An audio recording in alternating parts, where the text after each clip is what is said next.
എല്ലാ കൂട്ടുകാർക്കും എൻ്റെ പുതിയൊരു വീഡിയോയിലേക്ക് സ്വാഗതം. നമ്മൾ പല രീതിയിൽ കേക്കുകൾ തയ്യാറാക്കാറുണ്ട്.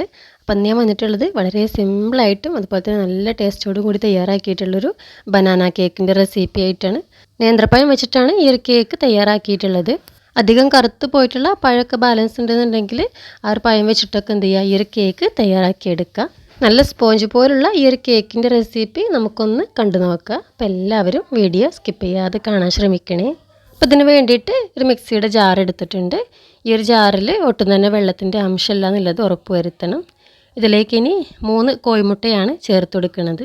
അപ്പോൾ ഫ്രിഡ്ജിൽ വെച്ചിട്ടുള്ള മുട്ടയാണെന്നുണ്ടെങ്കിൽ തണുപ്പ് നന്നായി പോയതിന് ശേഷം മാത്രം ചേർത്ത് കൊടുക്കാൻ വേണ്ടി ശ്രദ്ധിക്കുക. ഇനി 1/4 കപ്പോളം പഞ്ചസാര കൂടി ഒന്ന് ചേർത്ത് കൊടുക്കുന്നുണ്ട്. മധുരത്തിൻ്റെ അളവൊക്കെ നിങ്ങളുടെ ഇഷ്ടത്തിനനുസരിച്ച് കൂട്ടിയോ കുറയ്ക്കുകയൊക്കെ ചെയ്യുക. ഇനി 2 ഗ്രാമ്പൂ കൂടെ ഒന്ന് ചേർത്ത് കൊടുക്കുകയാണ്. ഇതിന് നന്നായിട്ട് തന്നെ ഒന്ന് അടിച്ചെടുക്കണം. ഏകദേശം 1 മിനിറ്റ് നേരത്തേക്കെങ്കിലും ഒന്ന് അടിച്ചെടുക്കണം. അപ്പോൾ ഇതുപോലെ നന്നായിട്ട് തന്നെ അടിച്ചെടുത്തിട്ടുണ്ട്. ഇനി ഇതിലേക്ക് 1/4 കപ്പ് സൺഫ്ലവർ ഓയിലാണ് ചേർത്ത് കൊടുക്കുന്നത്. ശേഷം 1 ടീസ്പൂൺ വാനില എസൻസ് കൂടെ ഒന്ന് ചേർത്ത് കൊടുക്കുന്നുണ്ട്. ഇതും കൂടെ ചേർത്ത് കൊടുത്തതിന് ശേഷം വീണ്ടും നന്നായിട്ട് തന്നെ അടിച്ചെടുക്കണം. ഞാനിതാ വീണ്ടും ഒന്ന് അടിച്ചെടുത്തിട്ടുണ്ട്. ഇതിനി ഒരു ബൗളിലേക്ക് ഒഴിച്ചു കൊടുക്കുകയാണ്.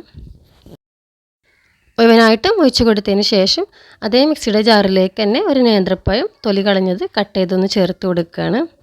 അപ്പോൾ നിങ്ങളെ കയ്യിൽ അധികം കറുത്ത് പോയിട്ടുള്ള നേന്ത്രപ്പഴമൊക്കെ ഉണ്ടെന്നുണ്ടെങ്കിൽ അത് വെച്ചിട്ടൊക്കെ എന്ത് ചെയ്യുക, ഈ ഒരു കേക്ക് തയ്യാറാക്കിയെടുക്കുക. ആ ഒരു പഴം ഞാൻ മുഴുവനായിട്ട് ഇതിലേക്ക് കട്ട് ചെയ്ത് ചേർത്ത് കൊടുത്തിട്ടുണ്ട്. ഇതിന് ഇതുപോലെ ഒന്ന് പേസ്റ്റ് ആക്കിയിട്ട് അരച്ചെടുക്കുകയാണ്. ഒട്ടും തന്നെ കഷ്ണങ്ങളൊന്നും ഇല്ലാതെ നല്ല രീതിയിൽ നിന്ന് അരച്ചെടുക്കണം. ഇതിനൊരു ഭാഗത്ത് മാറ്റി വെക്കുക. ഇനിയിപ്പോൾ ചെയ്യാൻ പോണത്, നമ്മൾ നേരത്തെ അടിച്ച് വെച്ചിട്ടുള്ള മുട്ടയുടെ കൂട്ടിലേക്ക് കുറച്ച് ഡ്രൈ ഇൻഗ്രീഡിയൻസ് ആഡ് ചെയ്ത് കൊടുക്കുകയാണ്. ഞാനിപ്പോൾ ഒരു അരിപ്പ വെച്ചിട്ടാണ് ഇത് ചേർത്ത് കൊടുക്കുന്നത്. അപ്പോൾ ആദ്യം ചേർത്ത് കൊടുത്തിട്ടുള്ളത് 1 കപ്പ് മൈദമാവാണ്. ഇനി വേണ്ടത് 1 ടീസ്പൂൺ ബേക്കിംഗ് പൗഡറാണ്. ഇനി ചേർത്ത് കൊടുക്കുന്നത് 1/4 ടീസ്പൂൺ ബേക്കിംഗ് സോഡ. ഇനി ഇതിലേക്ക് ആവശ്യമായിട്ടുള്ള ഒരല്പം ഉപ്പ് കൂടെ ഒന്ന് ചേർത്ത് കൊടുക്കുന്നുണ്ട്. ഇനി ചേർത്ത് കൊടുക്കുന്നത് 1 ടേബിൾ സ്പൂൺ കൊക്കോ പൗഡറാണ്. ഇതും കൂടെ ചേർത്ത് കൊടുത്തതിന് ശേഷം ഇതെല്ലാം നന്നായിട്ട് ഒന്ന് അരിച്ചെടുക്കണം. മുഴുവനായിട്ടും അരിച്ചെടുത്തിട്ടുണ്ട്. ഇതിന് നന്നായിട്ട് ഒന്ന് മിക്സ് ചെയ്തെടുക്കുക. അപ്പോൾ ഒരുപാട് അങ്ങ് കുത്തിയിടക്കരുത്, പതുക്കെ വേണം ഇതൊന്ന് ഫോൾഡ് ചെയ്തെടുക്കാൻ വേണ്ടിയിട്ട്. ഞാനിത് ഇതുപോലെ നന്നായിട്ട് ഒന്ന് ഇളക്കി യോജിപ്പിച്ചെടുത്തിട്ടുണ്ട്. ഇതിലേക്ക് നമ്മൾ നേരത്തെ പേസ്റ്റ് ചെയ്ത് വെച്ചിട്ടുള്ള പഴത്തിൻ്റെ ഒരു കൂട്ട് ചേർത്ത് കൊടുക്കുക. ശേഷം നന്നായിട്ട് ഒന്ന് മിക്സ് ചെയ്തെടുക്കണം. അപ്പോൾ അത് നല്ല രീതിയിൽ നിന്ന് മിക്സ് ചെയ്തെടുത്തിട്ടുണ്ട്. ഇപ്പോൾ നമ്മുടെ ബാറ്റർ തയ്യാറായിട്ടുണ്ട്. ഇതിന് നമുക്ക് എന്ത് ചെയ്യുക, കേക്കിൻ്റെ ഒരു ടിന്നിലേക്ക് ഒഴിച്ചു കൊടുക്കുകയാണ്. ഞാനിപ്പോൾ 1/4 കിലോയുടെ ടിന്നാണ് എടുത്തിട്ടുള്ളത്. ഇതിനുള്ളിലായിട്ട് അല്പം ബട്ടറോ ഓയിലോ ഒന്ന് സ്പ്രെഡ് ചെയ്ത് കൊടുക്കുകയാണ്. ഇതിലേക്ക് ഇനി ബാറ്റർ മുഴുവനായിട്ടും ചേർത്ത് കൊടുക്കുക. ഇനി ഇത് നന്നായിട്ട് ഒന്ന് ടാപ്പ് ചെയ്തെടുക്കണം. ഇതിലെന്തെങ്കിലും എയർ കുടുങ്ങിയിട്ടുണ്ടെങ്കിൽ പോയി കിട്ടാൻ വേണ്ടിയിട്ടാണ്.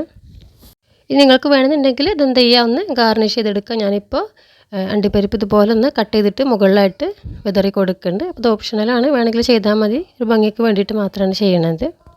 അപ്പോൾ ഇതിപ്പോൾ റെഡി ആയിട്ടുണ്ട്. ഇനി എന്ത് ചെയ്യുക, ബേക്ക് ചെയ്തെടുക്കുക. ഞാനിപ്പോൾ ഓവനിൽ 180 ഡിഗ്രിയിൽ 20 മിനിറ്റ് വെച്ചിട്ടാണ് ബേക്ക് ചെയ്തെടുക്കുന്നത്. നിങ്ങൾക്ക് എന്ത് ചെയ്യുക, ഗ്യാസ് സ്റ്റൗവിൽ വേണമെങ്കിലും ബേക്ക് ചെയ്തെടുക്കുക.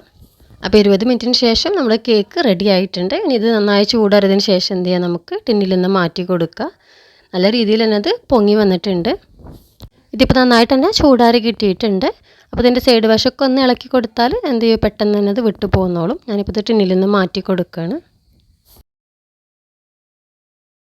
അപ്പോൾ നമ്മുടെ നല്ല സ്പോഞ്ച് പോലത്തെ ബനാന കേക്ക് തയ്യാറായിട്ടുണ്ട്. നമുക്കിനി എന്ത് ചെയ്യുക, അതൊന്ന് കട്ട് ചെയ്ത് നോക്കാം. അപ്പോൾ വളരെ കുറഞ്ഞ ഇൻഗ്രീഡിയൻസ് വെച്ചുകൊണ്ട് നല്ല ടേസ്റ്റും അതുപോലെ തന്നെ നല്ല സോഫ്റ്റ് ആയിട്ടുള്ള കേക്ക് നമുക്ക് എന്ത് ചെയ്യുക, തയ്യാറാക്കി എടുക്കുക.